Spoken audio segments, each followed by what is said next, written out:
Hey everyone, it's Eddie Campos here with Remax Preferred Associates, and this is another episode of Coffee with Eddie, another virtual episode is what I really should say.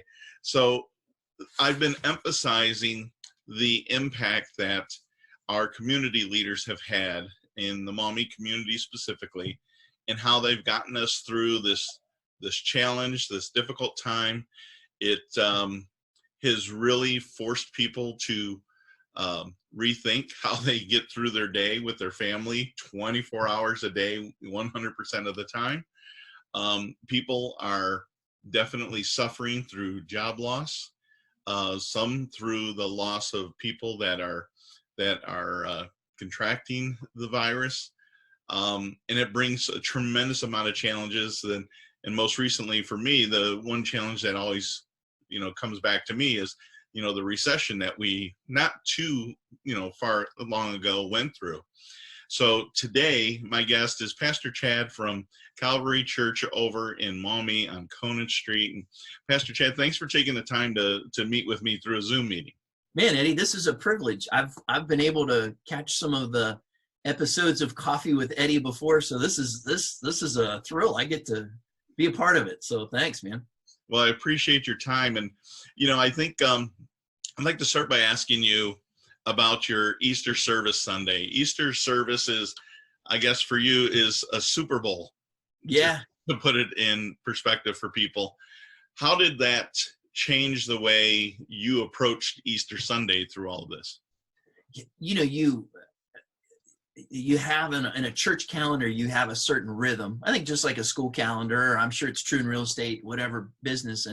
And for us, you have those two really big days, Christmas, and then Easter is, like you said, the Super Bowl. Mm-hmm. And so it was really weird to not be planning in the same way. Like we typically have to think about how do we navigate large crowds, and do we have the right amount of volunteers? And so like all of that was so surreal to know, hey, this is Easter. It was interesting to see some people use a language like Easter is canceled. And the reality is you can't, in our faith tradition, Jesus came out of the grave. You can't cancel Easter, right? The event doesn't get canceled, but the experience, that we have. So we had to really rethink, how do we make this special for people? How do we focus on celebrating the resurrection of Jesus Christ, while at the same time knowing, that we can't be together, in that way. And so for us, it was a matter of how do we help people, and maybe this plays into it. One of the things that I've really become aware of more in the last year, I would say, but then especially in the last few weeks, is I think as people, we're wired to have certain rhythms in our lives. Like we like routine. And then there's also these times when we celebrate, we look forward to the 4th of July. We look forward to Thanksgiving because they're a part of our national experience. And Easter is like that in the church world. So how do we help people, even though everything else is kind of topsy-turvy, how do we help people to still have that milestone of Easter as a spiritual experience, but then even just as much almost as a personal or cultural experience at the same time? Mm-hmm. So have you seen an influx of people that are turning to the church for some peace and some, I guess, a way to cope with what's going on right now? Absolutely. I think it comes from a couple of different places. You have those who are a part of the church, and, so pre-corona, if you will, they already had a relationship there. And so the ability to stay connected, I know people find a lot of strength through that, but it's also been really interesting to see the number of people who have, and you find this out when people share stories with you, or even in my own personal life with some of my friends who didn't go to Calvary, they're finding moments of connection. And even, stories I've heard where people just said, look, I needed some hope right now, which, is ultimately, I believe, one of the major roles that the church is to play in any season. And so good to kind of hear that that's happening. But yeah, absolutely. I think people are looking for hope, and local churches are one of the places where they can continue to find it. There's a video that was out there. I'm not sure if you saw this. I think it was put out through Mike DeWine, but they drop a ping pong ball and it lands on what looks to be a couple of hundred ping pong balls that are all sitting on rat traps. And the connection is how this one thing comes down and all these rat traps just explode, how the impact of one person has on the rest of the community. And, you know, when I listened to your Easter service, right at the beginning, you talked about how Jesus made a sacrifice for us.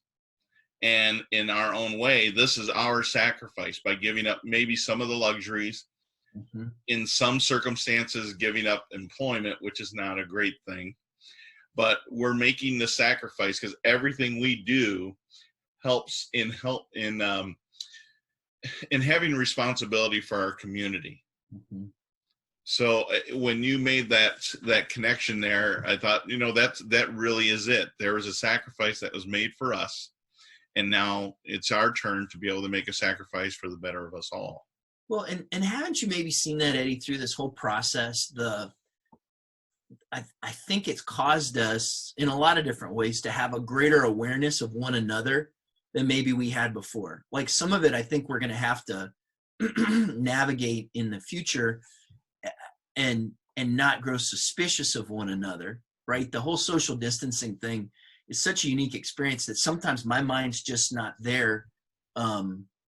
A neighbor walked by yesterday when I was out in my driveway, and my initial response was to beeline straight to them and shake their hand, because that's just, I mean, that's what my dad taught me to do, right? You know, and I can't do that. And yet the awareness to check in on neighbors and to wonder how other people are doing and to put others and their safety ahead of yourself, I hope that's a residual, you know, unintended consequence of all of this, is that our awareness of other people really grows through this time. Do you find that people are coming to you to talk about their own doubt of what's going on? And I know that was something that you brought up on Sunday. Are you seeing that from people that are turning to you? Oh, absolutely. I mean, what this brings up is a whole level of thinking and openness and vulnerability that you wouldn't get in your regular day-to-day, because people are forced to think through some of those things. So yeah, so we're definitely seeing that in interaction that you have with people from, you know, friends of mine in the church who are wrestling with the uncertainty of it all and the financial things and that kind of stuff, to people who are even some who I know who have had maybe negative experiences in the church or with a faith community, and now this situation is causing them to come back and go, you know, I don't want to write off God because of experiences that I've had in the past. But I'll also say this, like, yeah, people are coming with an openness, but one of the things that I've seen to be personally really important is signaling to people in this season in some way or another that you are open. Like, I think people are looking for opportunities to be able to wrestle through some of this stuff. But I think many times we feel like we're alone, and to be able, and you don't have to be, please don't be weird, you know, kind of thing, but to be open to saying to somebody, hey, how are you doing? Yeah. Then you might be surprised that just to have 5 minutes for somebody to go, you know, actually, I'm really struggling with the fact that my kid's not going to walk the line in graduation, or my job's probably not going to come back in the same way. Like that process, just for people to have a way to express that is huge in this season. Yeah, so you guys play a big role in that, for people to feel that they can come to you and kind of lay their burdens down at your feet, to maybe show them that this is where your connection to church, where Jesus Christ is, and this is where he can help you. Because not to get too far off track, but there's an interview I saw one time where the person was asked about faith, and his answer isn't necessarily the textbook answer, but I thought it was very interesting, as he said, it's the trust or confidence in something that can't necessarily be physically proven. And I thought that was very interesting. And I bet that for some people, not being able to see the physical part of Christ and the sacrifices that were made is part of that struggle. Absolutely. Yeah. Because we can we can be so quick to just put it's what you said, things that can't be proven. I want everything to fit into a box. I want everything to make sense. And when I'm asked to put my confidence in something that I can't necessarily prove or fully understand, it's a stretch. But that's what faith is, right? Faith is, it is a stretch. It's putting yourself out there. It's believing in something that you cannot see, the Bible says. And so, yeah, that's a real stretch that has to happen. And the interesting part is sometimes, I'll just say it from my own life, right? I heard a pastor say not too long ago about how, that oftentimes the word of God is called a seed, and that seed has to settle in on good soil. But in my own life, the times when my soil has been open to receive the seed, if you will, is usually after a rain and oftentimes a storm. I oftentimes need a bump in the road before I'm awake enough to see kind of what's going on around me. And so that is one of the things that I would encourage people. We like the normal, but in this season when things aren't normal, now might be a time to really reevaluate your own faith. And we believe to put your trust and confidence in God through Jesus Christ, and to see the difference that can make, especially in a season like this. There's a story that I'm not sure what his actual title would be, life coach, whatever it is, but Tony Robbins tells a story in one of his videos where he talks about how in Japan, the growth of a bamboo tree starts with the planting, and it is watered every day for 5 years and nothing happens. And then after that 5-year period, this bamboo tree starts to grow, and it grows like 8 feet in that very first year afterwards. And they have this faith that it's going to happen. If I've been doing something for 5 years and I've seen nothing, I could see how, you could get pretty discouraged with that picture. I thought about checking out after 5 days sometimes, right? Yeah. That's a great connection analogy to make, because life is like that, and I think that's been one of the things that's been seen through this time. I'll just say it in my own life. This time has caused me to look at some attitudes, habits, structures in my life that I went, man, I'm thankful I put that in my life earlier because it's sustained me during this time. But I've also during this time thought, man, I need to strengthen some different areas of my relationship with God or my relationship with my family or someplace, because I don't like what I'm seeing. Oftentimes you don't know that there's a crack in the structure of something until there's pressure put on it. Right. And then when the pressure comes, that's where you see the weak points. And I think that's been the reality for some of us in this time, whether that be our faith, in God or our relationships with others. And, it's important, I think, for us to go, okay, how do I shore up that foundation or strengthen those things in this time? Eleanor Roosevelt has a famous quote that says, women are like tea. You don't know how strong they are until you put them in hot water. That applies to everybody. I think that describes what you just said. Yeah, it is. And what's funny about that though, Eddie, like this season has been so unique. Some days I'm really thankful for social media, and some days I'm thankful I can turn it off, right? Kind of thing. But it's been interesting to see the different reality of the posts that you see. And some of them are man, I'm going to use this season to, learn how to play the violin. I'm going to run a marathon, and I'm going to write a book and solve world peace. And somebody else is like, man, if I can just get my kids through the school year, and there's that weird tension of comparison that comes in this time. And I think that's one of the places where, I've had to come to terms with, I need to be the best person that I can be in this situation. I can't compare myself with somebody else. I need to be really cautious of that. And I think that's where staying connected with God during this season, when I realized that he's the only one, for me personally, that I have to stay connected to and look at him and what would please him in my life, the comparison side of some of this can get so tricky. A guy that was a real mentor in my life in a season where there was a lot going on in my head.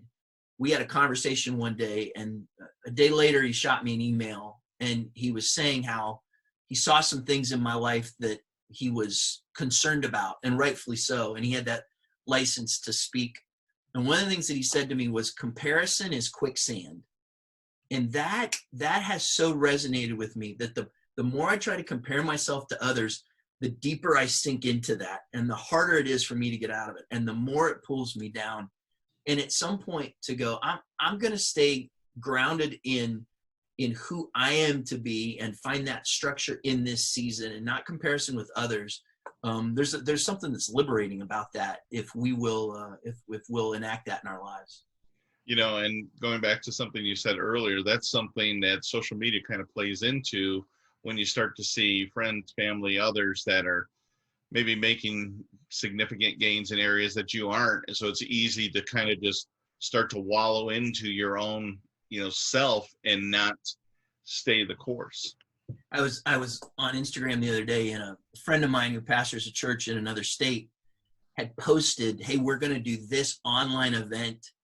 And they were making a really big deal out of it. I looked at it and I went, oh man, that's so good. And my immediate thought was, they're doing so much better than we are. And then I stopped for a minute and I went, oh, we've been doing that every week since this started, like the exact same thing.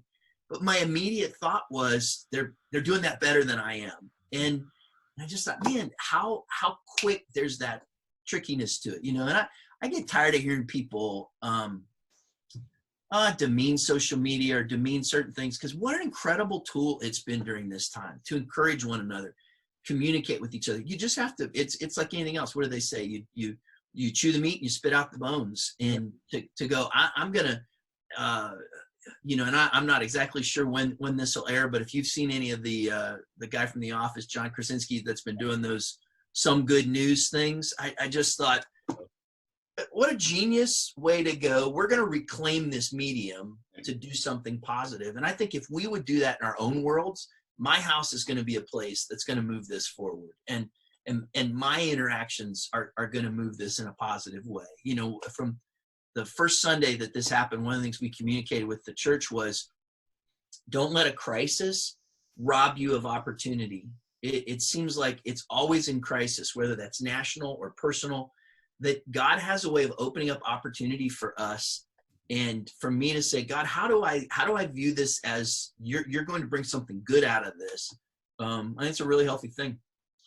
Well, and to touch on the general public and a little bit of business, to tie into what you're saying, is there's been some opportunities for people to turn these lemons into lemonade. So one in particular, so I'm also a musician, I'm a drummer, and the Evans Drumhead Company is now making the plastic shields that surgeons wear that are going to be used, especially because of this. There's been this necessity. So out of necessity has come this great opportunity for them. They're not, first of all, musicians, people that own restaurants and bars, it's gone away for the most part. I guess fortunately restaurants can still do delivery and takeout, but some of these other people are not being able to sustain themselves. And here was something that was created out of, they would have never gone there. They said in the interview, this was never on our radar for us to do. Now it's created an opportunity for them to be able to be a positive light in something that's so terrible. Mm-hmm.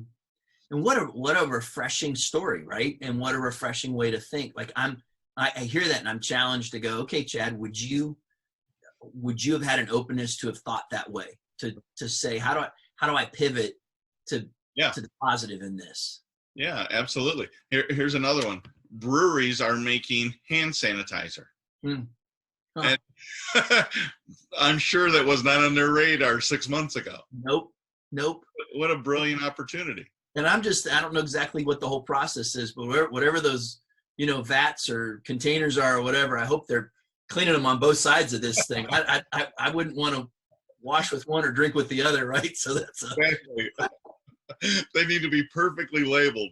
Yes, absolutely. So my other question for you is, how do you cope with this? People are coming to you with their burdens and they're struggling, and I've always felt had a great amount of empathy for the people in your congregation and people in general.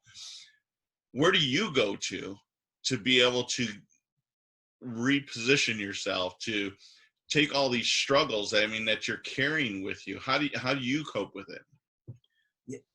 I think there's a couple of factors. Like, one is certainly my relationship with God. Like, I'm so thankful for the opportunity that I have to know. I was expressing this to a friend the other day. There's a passage in the Gospel of John, chapters 14 through 16, and not to preach a sermon here, and Eddie, we won't take an offering with it, but I'll just tell you my own personal, but it talks about how it speaks of God, the Holy Spirit, as one who comes alongside of you.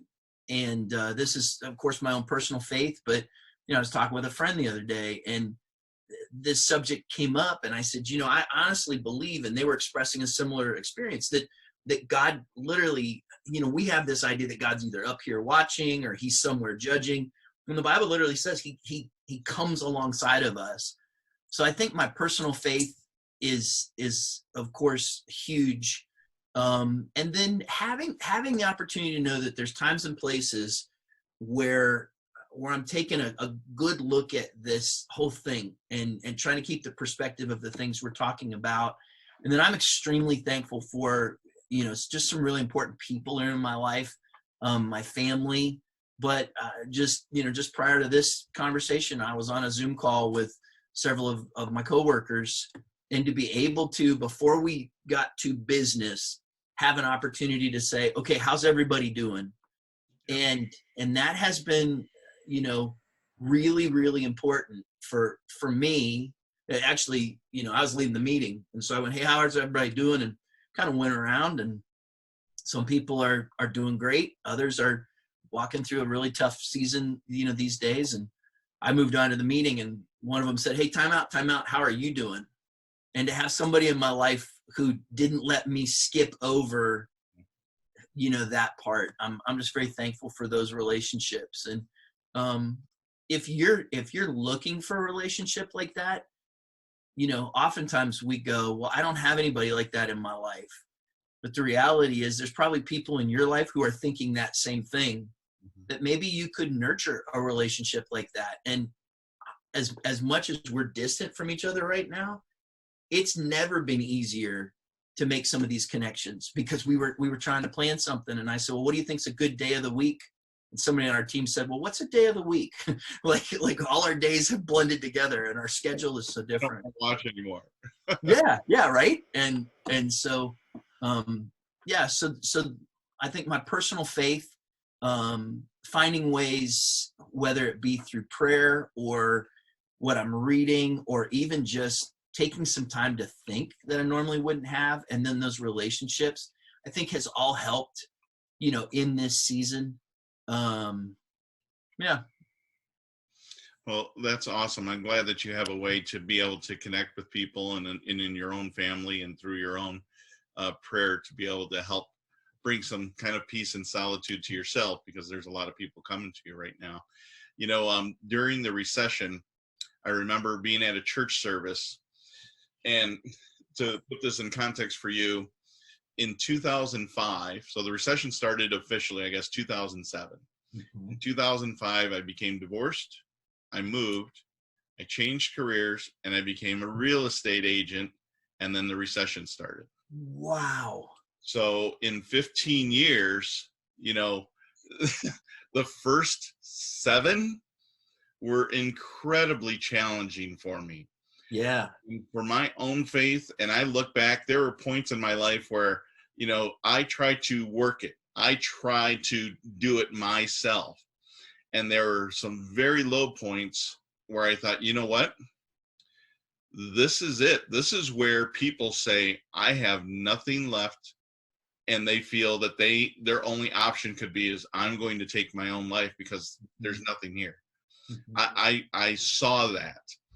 And there was no way that I was going to go there, but there's no way that I feel I could have come out of that without having faith of what could be.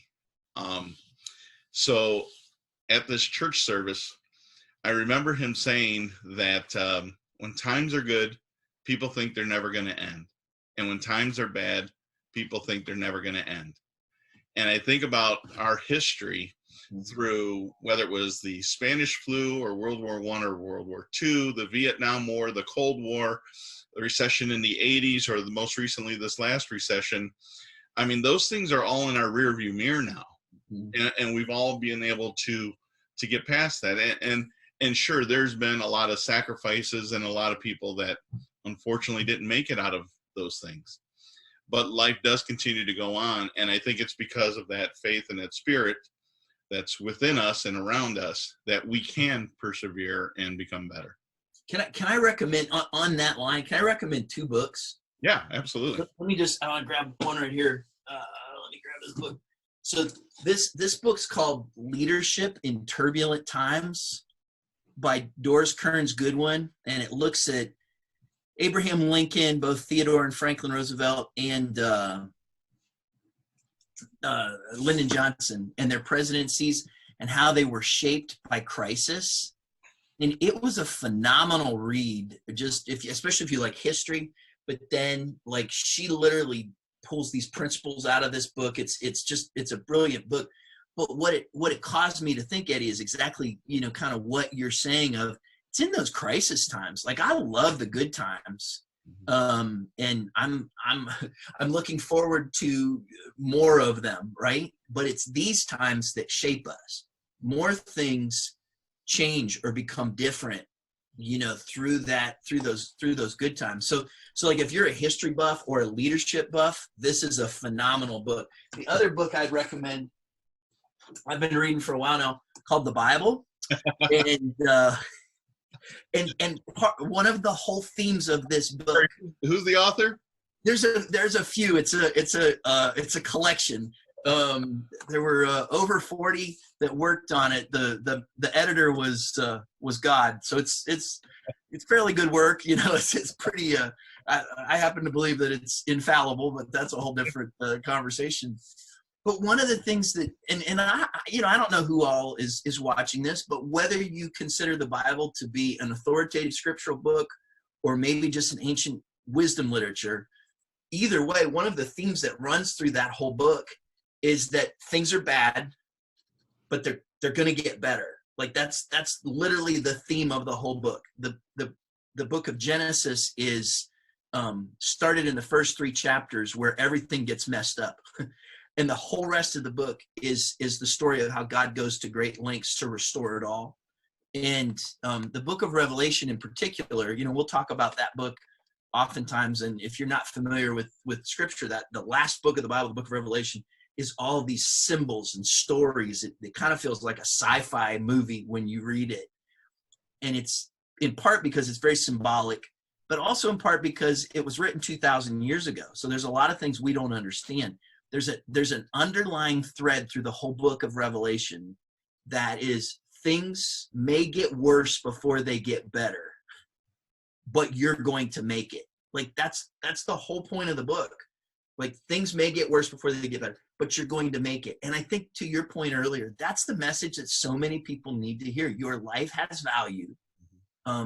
What you do with this crisis time will shape your life. So even though it's difficult, hang in there, because you're going to make it. And whether you believe it or not, there's a whole lot of people who are pulling for you, if you'll be open to looking for them and to them in this time. I think another good analogy is that, it's the earth's pressure that turns these ugly rocks into diamonds. Yes. So, there's definitely a lot of good that can come out of these things. And to your point, in regards to leadership, it's easy to be a leader in good times. It's during these challenging times where you really have to find it within you to pay attention to what's going around you, to pay attention to people that are advising you and the people in your life, and trying to culminate that stuff and create something good. This isn't meant to be political, but I can't believe back at the beginning of March that it was easy for Governor DeWine to say, you know what, this is what we have to do, that's a very unpopular decision. And a decision that a lot of governors didn't make until significantly after, and it significantly impacted their community in a negative way. Yeah, I mean, I even go back to, I had been out of town on an international trip, and I flew in on the morning of March 12th. So I get off the plane, and you know, I've been out of town, so I've been following the news, but the coronavirus thing was just, you know, it's a thing. We'll see, you know, you're out of town, you're not paying a whole lot of attention. Well, I turn on my phone when I get back to the airport in New York, and it says the NBA's canceled. I'm like, you can't cancel the NBA. Like, how does that happen? You know? But really, by the time we got back to the church from our trip, I'm standing there talking to some of our staff, and the reality is we have to make a decision. Are we having church on Sunday or not? Which is the most foreign thing that I could have ever thought we'd have to make a decision about, right? But now you look back and you go, well, the decision was a no-brainer now. Mm-hmm. But in that moment, you don't know that, and you have to make those tough decisions. And Eddie, I think you really helped to highlight the fact that sometimes we think, well, those are just the decisions that the governor's making or a business leader is making. But we're all making those all the time. Like, we're, especially in this season, how will the decisions I make today shape who I will be as a result of this and what I'm becoming? You know, I've noticed in the last week, there's a change that's happening since Easter, I guess, when people have started to ask, when will this end? Like, that's the whole focus. How are we going to wrap this thing up? But I've chosen to make the question not just when will this end, but how will this end? Like, for me, when this is over, how will this end for me? Will I be able to look back and celebrate courage and wisdom and decisions and growth that happened in my life, not just that I sat there trying to see where the light was at the end of the tunnel? I think, to your point, if you ever really want to be put in a position where you're forced to make decisions that are unpopular, be a parent. Yeah. Yes, and yes. Yeah. Teenagers. Yes. You know, I know it was good for you. And when you're 26 or 27, you'll look back and think, oh, you know what? I'm glad they did that. Yes, man. No better analogy, for sure. For sure. I really appreciated our time, Chad. So what's the best way for people to try to connect with you in the church? You know, Calvary Church, we're on Conant Street in Maumee, in the old Maumee 18 theater. But during this season of time, for sure, best bet is just to go to ToledoCalvary.org. That's our church's website. And from there, you can get all the online content that we're offering in this season and learn more about the church. So ToledoCalvary.org, or you can also go to Facebook. Toledo Calvary is how you'd find the church there, and also a lot on YouTube. On our YouTube channel is growing all the time. So, but just any of those places, if you look for Toledo Calvary, that's us, and we'd love to have you join us and experience what's happening there. Well, along with our mayor, our school superintendent, our fire and police chiefs, I look at you as one of our community leaders, so I appreciate what you're doing for us. We're honored to be a part of what's happening in Maumee. We've been so thankful for the partnership that's been there with the city and city leaders, and are excited for that opportunity, and thankful for the privilege we have of hopefully helping, especially in this season, bring some hope to Toledo. It's at the very heart of what we do. And Eddie, thanks for doing this. I think to be able to use the means of communication that we have right now to help. I mean, and you were already doing this to educate and inform people and connect people with one another. I've just started doing a thing very similar to what you're doing. Probably, I'm sure you've helped to inspire me, that we're calling introductions, where I'm trying to introduce my friends to my friends, and that's what you're doing here. And so, thanks, man. I think, you know, it makes more difference than you would know. And so thanks for doing this, especially in this season. Well, thank you very, very much for the kind words, and thank you for your time today. My privilege. Thanks, man.